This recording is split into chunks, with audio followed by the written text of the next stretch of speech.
Y de pronto les pongo un ejemplo. El trabajador Damián se encuentra a las 11 de la mañana en su trabajo y el empleador le da una orden en el que vaya al banco. Él se tiene que trasladar en una motocicleta para realizar esta labor. ¿Ustedes creen que este accidente es in itinere o no lo es? Sí, Sí, sí licenciado. lo es, sí lo es. Sí. A ver, ¿quién me dice que sí? ¿Quién me dice que no? O ninguno de los No, autos. dice. Shelly. No lo es, dice. No, Inge, no es. No es. ¿Qué lo es, licenciado? A ver, vamos a escuchar a Lucía. Trabajo. ¿Qué cree Lucía? Y que no lo es por lo que dice que debe de ser en horas de entrada y salida. Y usted dice que es a las 11 de la mañana, entonces no tiene nada que ver con los horarios. Ya. Y no ¿En debe ser cuál incluido. evento aplicaría entonces, Lucía? Perdón, Inge, no le escuché. ¿En cuál evento calificaría como accidente de trabajo?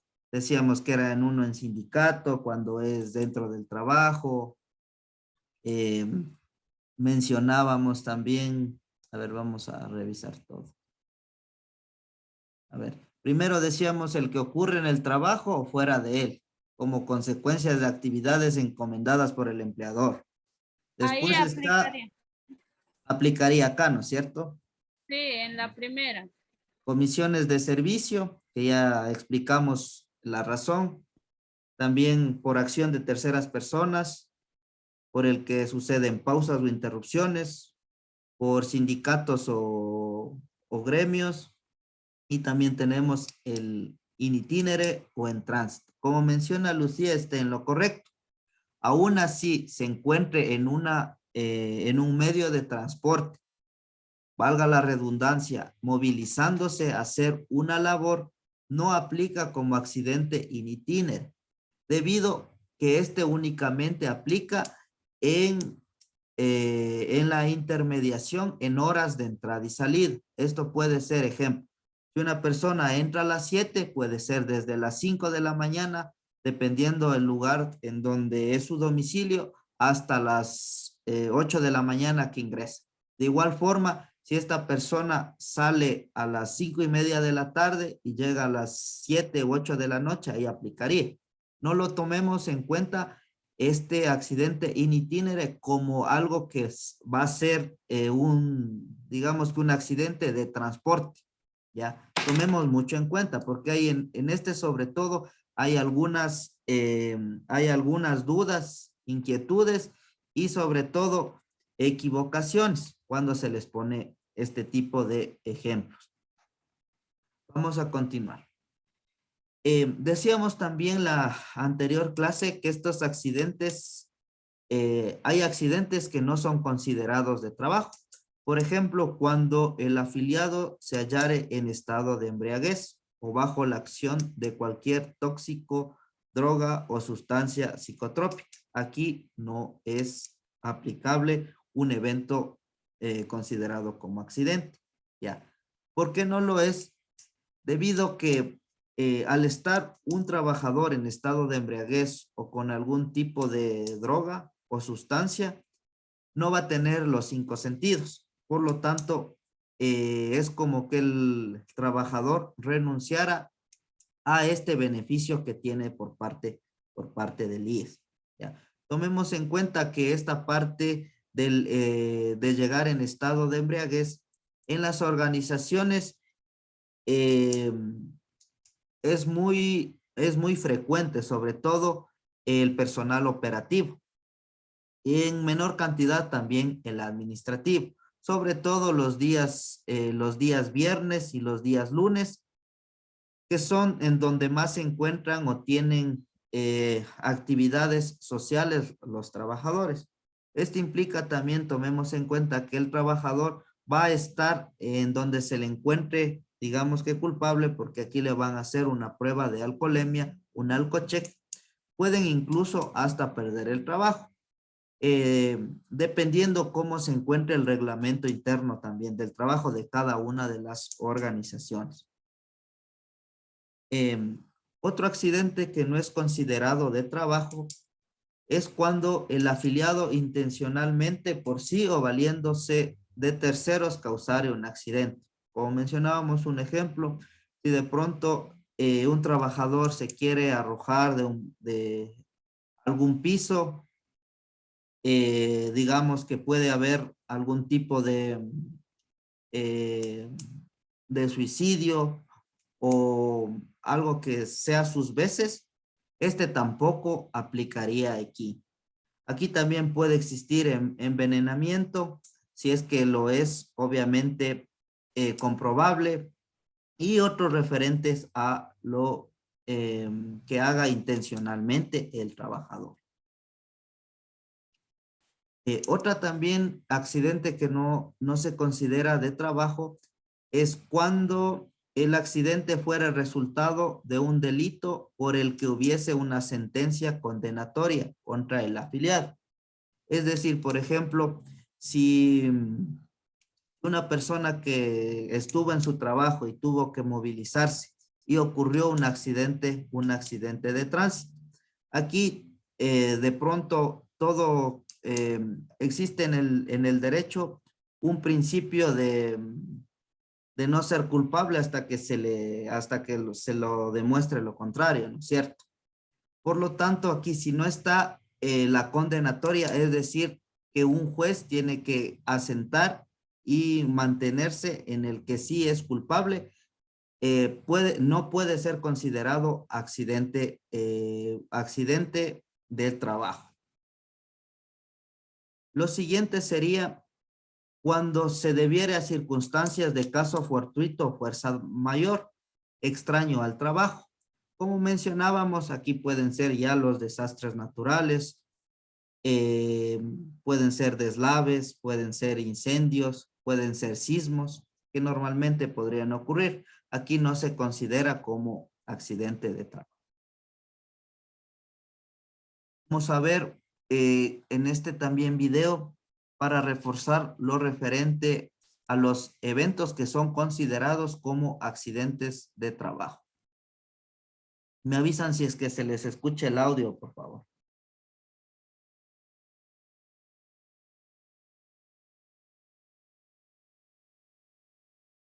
Ecuatoriano de Seguridad Social, a través del Seguro General de Riesgos de Trabajo, protege al afiliado que pudiera tener un accidente de trabajo y enfermedades profesionales por la actividad que desempeña.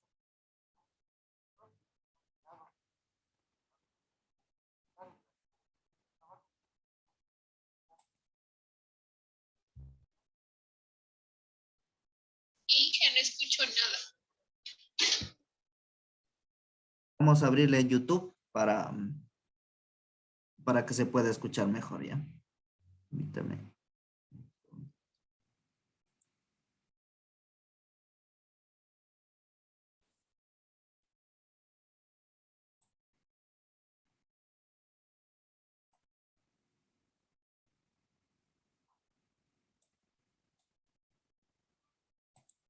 Voy a compartir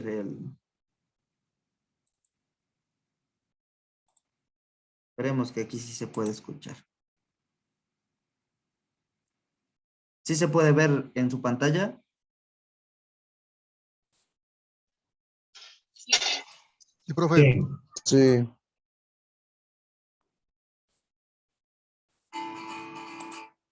El Instituto Ecuatoriano de Seguridad Social, a través del Seguro General de Riesgos del Trabajo, protege al afiliado que pudiera tener un accidente de trabajo y enfermedades profesionales por la actividad que desempeña.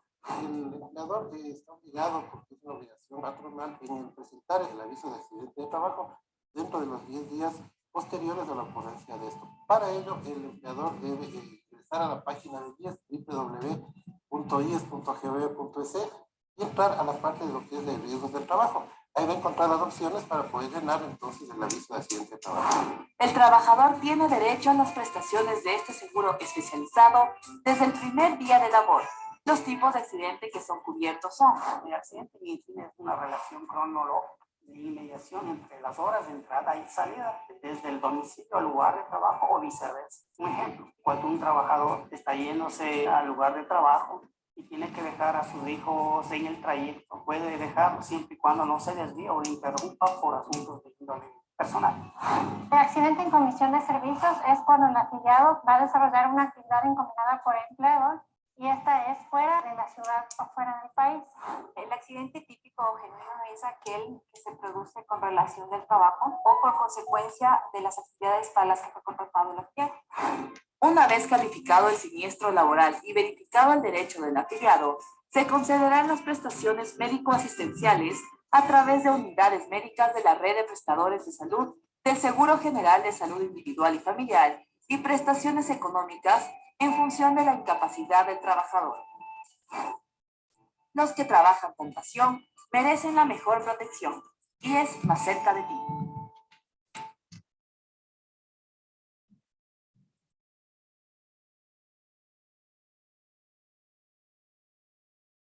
Nuevamente les voy a proyectar la presentación para continuar con la clase.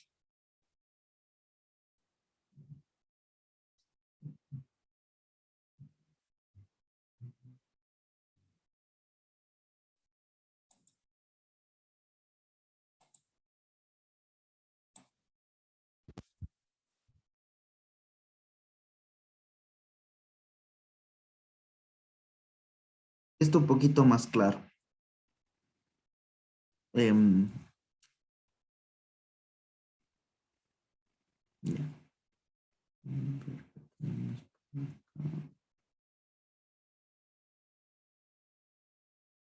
Listo. Vamos a ver también otro término importante en la terminología, que es lo referente a enfermedad profesional. Una enfermedad profesional es una afección crónica causada de manera directa por el ejercicio de la profesión u ocupación que realiza el trabajador y como resultado de la exposición a factores de riesgo que producen o no una incapacidad laboral. Vamos a considerar que son afecciones crónicas cuando son enfermedades a largo plazo, ¿ya? No digamos vamos a hacer alguna pequeña lesión. Para ser considerado una enfermedad profesional debe ser a largo plazo y como producto, como resultado de la exposición a factores de riesgo. ¿Cuáles factores de riesgo decíamos que teníamos, Shelly? Dígame, Licen. Veíamos en las anteriores clases los factores de riesgo. ¿Cuáles serían estos factores de riesgo? Químico, físico, psicosocial, mecánico. Ya, perfecto, ¿no es cierto? Al estar expuesto, es decir, el que primero mencionó Shelley, el riesgo químico. Si está expuesto alrededor de, puede ser 1 año, 10 años, incluso mucho más, al estar expuesto va a considerarse una enfermedad profesional de este químico. Hay que también destacar que las enfermedades profesionales deben estar publicadas en una lista de la Organización Internacional del Trabajo. Si no se encuentran en esa lista, no pueden ser considerados como enfermedades profesionales. Cuando estemos en la normativa, en las próximas clases, al abordar lo que se refiere a la normativa de prevención de riesgos laborales, vamos a tener una normativa específica del IES en donde vamos a considerar y también hablar mucho más de estas enfermedades profesionales. Esto lo vamos a ver después. Listo. Es importante señalar y cambiando un poquito ya el tema de lo que habíamos hablado en la anterior clase, referente a la gestión de la prevención del riesgo. Aquí vamos a tener 4 etapas en sí. La primera etapa va a ser una identificación de peligros y riesgos. Ustedes ya pueden identificar, ¿no es cierto?, lo que es lo referente a los peligros y los riesgos. Es por eso que hablamos algún tiempo sobre estos mecanismos. Ustedes tienen lo referente al análisis de procesos y actividades. Esto lo van a ver en el segundo módulo referente a una materia que tienen de introducción a sistemas de gestión. Posteriormente aquí, en la estimación y valoración del riesgo, vamos a ver más adelante lo referente a lo que son las matrices de riesgo. Cuando se aplican las matrices de riesgo, se va a estimar el riesgo, se va a valorarlo y por lo tanto se va a considerar como una evaluación del riesgo. Si el riesgo es tolerable, estaría controlado y hay que comunicar. Mientras tanto, si es que el riesgo no es tolerable, hay que planificar y realizar la jerarquía de control de riesgo, que es lo que hablábamos y se les envió de deber. Cuando ya tenemos planificados las medidas preventivas o la jerarquía de control, lo que se va a realizar es un seguimiento de cumplimiento de esta jerarquía de control. Ahora lo vamos a ver un poquito más desglosado. Si alguien tiene una duda, me interrumpe nomás en cualquier momento, por favor. Primero, vamos a tener una identificación de riesgos laborales. Para considerar que se encuentran identificados los riesgos laborales, esto se lo realiza mediante metodologías de evaluación de riesgo. Comúnmente se les denomina matrices de riesgo. Existen muchas metodologías de las cuales podemos mencionar lo que es la de la INSHT, la NTP 330, la GTC 45, que es colombiana, Geritra, que es ecuatoriana, entre otras. Aquí lo que les quiero únicamente mencionar, porque este es otro tema un poquito más extenso que lo vamos a hablar posteriormente, que en estas matrices vamos a evaluar las actividades y los procesos. Aquí vamos a definir técnicamente cuál de estas actividades y mediante los riesgos se va a evaluarlo o se va también a estimar los riesgos. Este resultado vamos a tener si es un riesgo tolerable, moderado, es importante o puede ser intolerable. Como les digo, esto no me voy a enfrascar mucho porque es un tema mucho más exhaustivo, que también lo vamos a hablar, pero más adelante. La evaluación del riesgo va a ser prácticamente la probabilidad, que es la frecuencia, por la consecuencia, que es el impacto. Esa es la fórmula del riesgo. A mayor probabilidad a mayor probabilidad y mayor consecuencia vamos a tener un mayor riesgo. Es por esto que si tenemos una probabilidad alta y una consecuencia como extremadamente dañina alta, vamos a tener un riesgo tolerable. Mientras tanto, si tenemos una probabilidad baja y una consecuencia ligeramente dañina, vamos a tener un riesgo trivial. Esto ya me van a entender más adelante. Lo que quería centrarme es al deber que se les envió, que es lo referente al control de riesgos laborales. Aquí el control de riesgos, como ustedes pudieron consultar, existe tanto en la fuente como el medio y también en el receptor. Primero vamos a tener como un control primario en la fuente, que aquí lo que significa es tratar mediante medidas de control, eliminar o controlar el factor de riesgo. Bien. Posteriormente ya vamos a ver ejemplos para que se pueda entender de mejor forma. En el medio vamos a tener un control secundario en el que evita la dispersión del factor de riesgo. Es decir, se va a reducir el contacto con el factor de riesgo. Mientras tanto, como último paso vamos a tener en el receptor o en el trabajador, que va a ser un control terciario, en el cual se va a proteger al trabajador. Es decir, que aquí dentro de la fuente y el medio y el trabajador vamos a tener un establecimiento de los controles. Aquí vamos a tener algunos. Primero va a ser la eliminación, que viene a ser en la fuente. Aquí, ¿qué vamos a hacer? Se basa en suprimir el peligro definitivamente. Es decir, encontrar una medida que pueda este peligro desaparecer. Siguiente. La siguiente va a ser la sustitución. La sustitución consiste en cambiar algún elemento o proceso por otro de menor riesgo. Mientras tanto, que en ingeniería puede ser modificación de estructuras, diseños para separar al trabajador del peligro. Como control administrativo, aquí vamos a tener procedimientos, manuales, señaléticas para que se reduzca la exposición a este peligro. Y también, por último, vamos a tener al trabajador mediante equipos de protección personal, o también conocidos como EPP, que va a ser la última barrera, que solo busca reducir el daño, entrenando y usando equipos de protección. Ya sea tanto la eliminación, la sustitución y la ingeniería, van a considerarse como unos controles rígidos, es decir, que van a tener de mejor forma establecidos estos controles.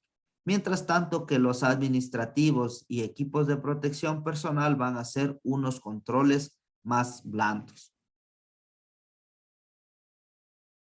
Vamos a ver el video del cual ustedes ya revisaron nuevamente y vamos a analizar también. Riesgos es una de las etapas más relevantes en la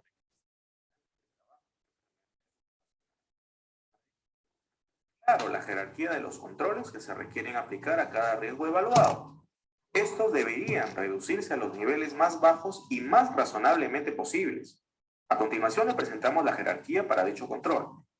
No sin antes decir que deberíamos hacer nuestro máximo esfuerzo en conjunto al considerar el orden indicado y no limitarse a saltar la secuencia por el control más fácil de aplicar.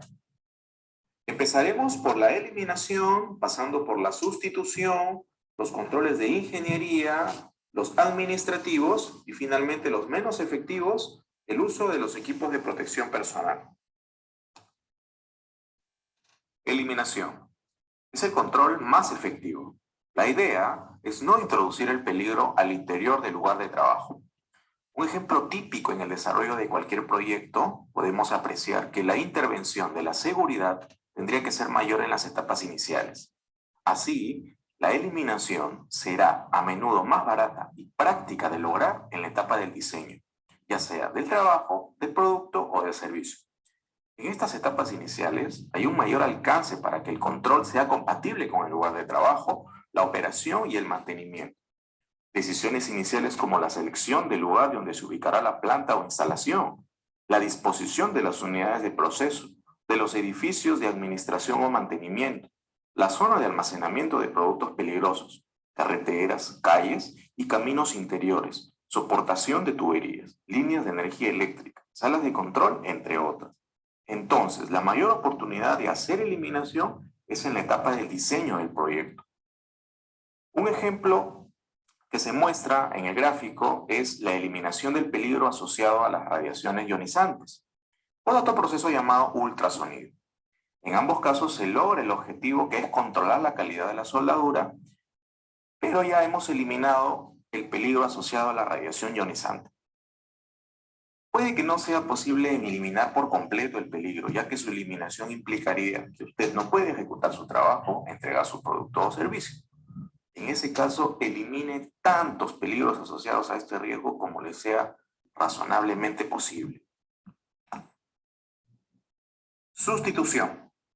Es la segunda estrategia más efectiva, después de la eliminación, y la idea es reemplazar, sustituir, cambiar los peligros por otros que impliquen menor riesgo. Por ejemplo, actualmente muchas pinturas ya no poseen plomo en su fabricación, por ser este un metal nocivo a la salud. Se reemplazó por otros componentes que cumplen una función similar, pero que no tienen ese grado de peligrosidad. Similar ejemplo es con el asbesto, que se solía usar como material refractario. Actualmente se ha descontinuado su uso. Sustitución de herramientas de corte eléctricas manuales por otras de tipo neumáticas, donde sea esto aplicable. Ingeniería. Es la tercera estrategia de control. La idea de este control es que tiende a generar barreras que aíslan a los trabajadores, los mantienen a distancias seguras, los protegen del contacto accidental. Por ejemplo, mandos remotos para operar equipos de izaje o guardas alrededor de las partes en movimiento de los equipos, confinamiento acústico de máquinas ruidosas, interruptores de seguridad eléctrica, ventilación mecánica, o en el sector construcción tenemos los sistemas de protección colectiva contra caídas, así como los sistemas de entibado para los casos de excavaciones y zanjas. Controles administrativos. La idea en este nivel está basada en el comportamiento y la supervisión. Por ejemplo, aquí tenemos los procedimientos de trabajo, de cómo operar los equipos de manera segura, los tiempos de rotación del personal para disminuir el tiempo de exposición a agentes ambientales, la elección del personal calificado y con experiencia, las medidas de señalización advirtiendo de los peligros. El último control está relacionado al uso de los equipos de protección personal. Es la última barrera en el control. Los EPPs solo atenúan las consecuencias de la exposición a los riesgos si son usados correctamente. Ejemplos incluyen orejeras, respiradores, cascos, guantes, zapatos, gafas, entre otros.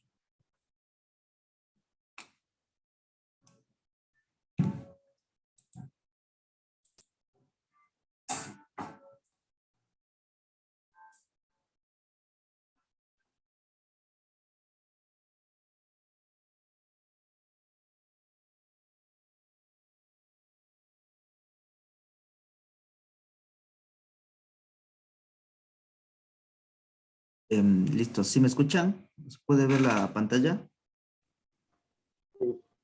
Sí, listen. Sí.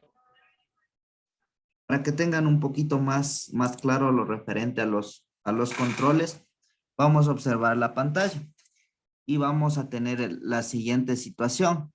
Y aquí era a lo que quería llegar con la tarea que les mencionaba. Aquí tenemos esta situación. Podemos observar en la imagen que se encuentra una vía panamericana, digamos, ¿cierto? Al lado izquierdo se encuentra un domicilio y al lado derecho se encuentra una tienda, ¿ya?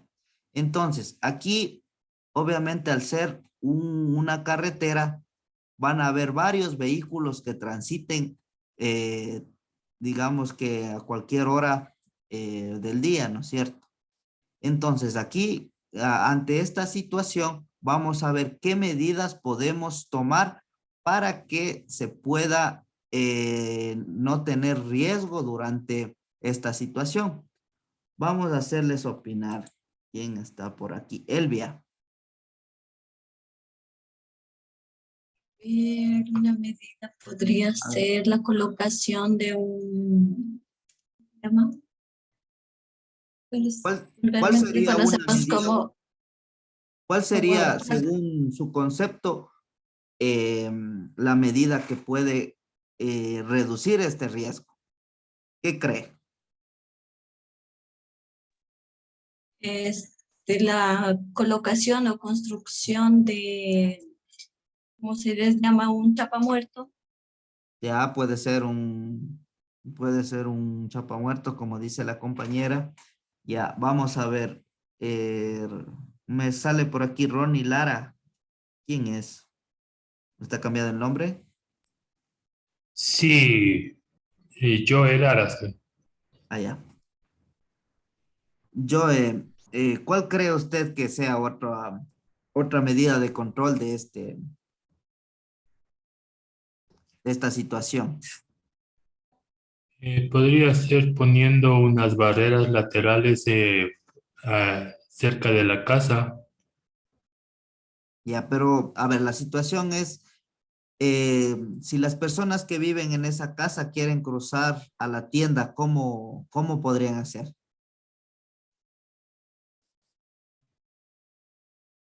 ¿Qué medida usted hiciera si estuviera en ese caso? Usted es el jefe del hogar, ¿no es cierto? ¿Cuál podría ser? Teniendo recursos, un puente elevado también.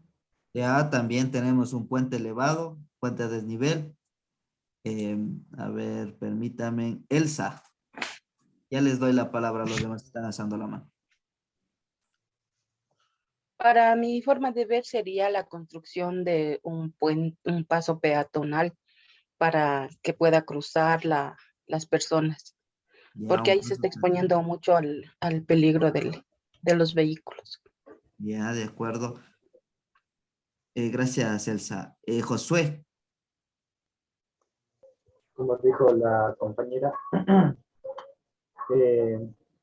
iría primero al municipio, ¿no? Entonces, según mi forma de ver, sería ir al municipio de tal ciudad o algo y a pedir que si puede, a sugerir que si pueden poner un puente peatonal. Ya, un puente peatonal, de acuerdo. La misma que tenía. Vamos con Edwin. ¿Qué opina?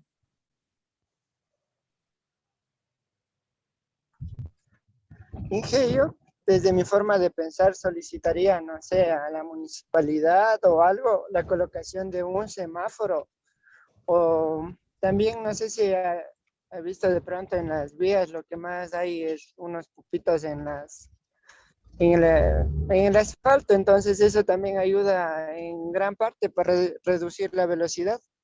Ya también tenemos. Javier, ¿qué opina? Bueno, Inge, aquí hay algunas alternativas, ¿no? Para prevenir este riesgo. O sea, ahí como se puede solicitar la colocación de un semáforo, de un rompevelocidades, de un puente peatonal, diferentes, diferentes soluciones que se le puede dar a este problema. Ya, perfecto. A ver, todas las personas que mencionaron, todas tienen su diferente punto de vista y tienen razón también. Existen muchas medidas, ya. A eso me refiero con las medidas de control, ya. Es ponerse a pensar cómo puedo minimizar el riesgo. Es decir, aquí, cómo puedo evitar que las personas pasen corriendo y no llegue un vehículo y les impacte y existe un atropellamiento, ¿no es cierto? Que sería el riesgo. ¿Cuál sería el peligro en esta situación? Los peligros van a ser los vehículos, ¿verdad? Como veíamos en las Los anteriores. vehículos, sí. Ya. Mientras tanto que el riesgo va a ser del atropellamiento, sobre todo a los miembros de la familia de esta casa. Ahora, si bien es cierto, cada uno de los compañeros que participaron tuvieron la razón, todas estas medidas que nos dieron hay que clasificarlas, ¿no es cierto? Para minimizar este riesgo. Y vamos a continuar y vamos a revisar cómo es que se debe clasificar mediante este ejemplo que es bastante simple. Primero, para hacer eliminación y el que nadie me dijo, ¿no? Y en verdad, como mencionaba Galo al inicio de la clase, se tiende a confundir. ¿Cómo puedo hacer para eliminar todo, digamos que todo el riesgo y no puedan caminar las personas? Vamos aquí, José Luis Guaña.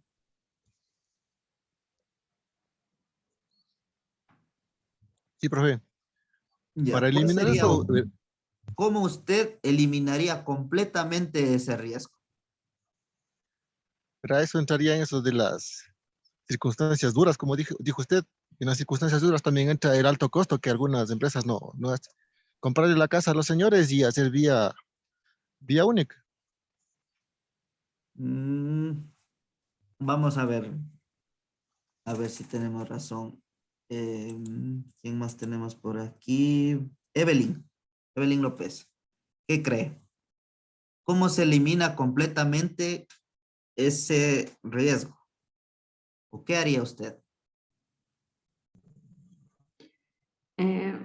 Bueno, yo según lo que he consultado y lo que puedo observar es que, o sea, si las casas ya están ahí, yo creo que eliminar el riesgo 100% no creo que se pueda eliminar ahí, porque, o sea, ya tienen personas planteadas sus casas y lo que sí se podría hacer es, como decían anteriormente, hacer puentes peatonales o poner un semáforo para evitar un riesgo, pero eliminar no creo que sería.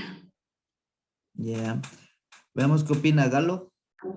Sí, ingeniero, es como el concepto indica que es la práctica que se elimine el peligro potencial de riesgo, sería conveniente más bien que para minimizar se podría realizar otra vía alterna para evitar que, pues, según en la gráfica, si es una vía constante de afluencia de vehículos, lo que sería factible mejor es proponer otra vía, porque pues como hay casas y hay negocios, y como es muy afluente las personas, entonces pues así se eliminaría una gran parte, pues el número de afluencia de vehículos. Ya también tenemos otra alternativa, otra nueva vía, dice. Vamos a ver qué nos dice Stacy.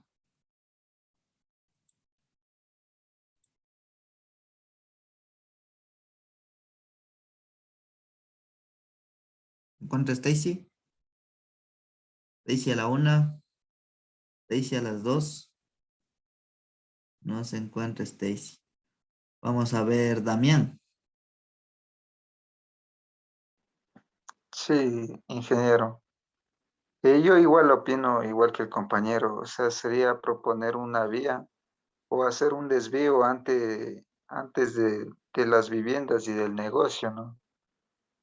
Porque si es una vía que es transitada por peatones constantemente, entonces el riesgo no se puede eliminarlo por completo, pues.